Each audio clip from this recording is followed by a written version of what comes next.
Hello, I'm David Gerard and this is Pivot to AI, coming to you daily. Today, did you know that AI is a get out of journalistic standards free card, and it's okay if the chatbot just makes stuff up? Huge if true. The Pen Guild, the journalist union at Politico, says that Politico's publisher, Axel Springer, violated agreements with the union when it started doing AI summaries of live events without working it out with the union first per contract. The case has gone to arbitration. There was a hearing on 11th July, and Neiman Lab got hold of the 300-page transcript. So Axel Springer deployed two AI tools at Politico.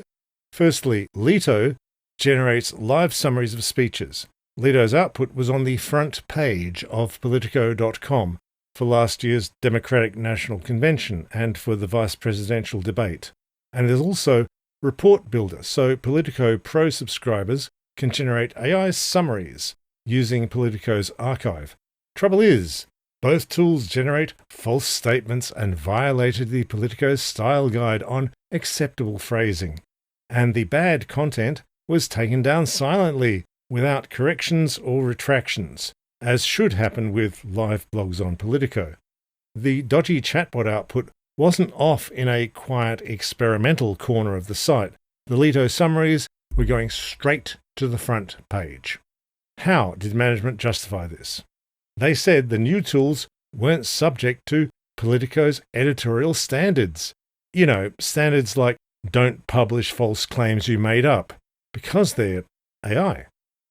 Deputy Editor-in-Chief Joe Schatz admitted, quote, "The information in here and the way it's organized and the way it says it does not reflect reality," unquote.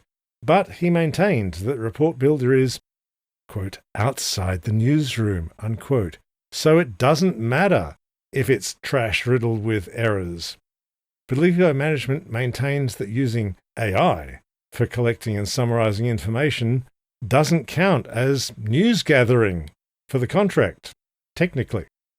When the Leto tool was live summarizing the DNC, management did put a few editors on the job of monitoring his output, which you might think was pretty clearly newsroom journalists doing journalist work. Leto automatically updated the published copy every 5 to 10 minutes, and the editors couldn't review those updates before publication or make line edits to the content. Leto used phrases like illegal immigrant and criminal migrants, not quoting speakers, but in the editorial voice of Politico. Both are forbidden by the style guide. Also, Joe Biden's immigration policies were falsely attributed by Leto directly to Kamala Harris.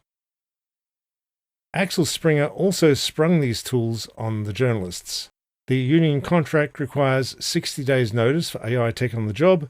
They got 1 hour's notice. The arbitrator will issue a decision on whether Leto and Report Builder can keep being used sometime after September 12th. Thank you for tuning in to Pivot to AI. If you found this episode interesting or useful, please do forward it to just one other person. We live off your word of mouth. Please hit like, hit subscribe, leave a nice podcast review, and, if you can, drop just $5 into the Patreon linked in the show notes below.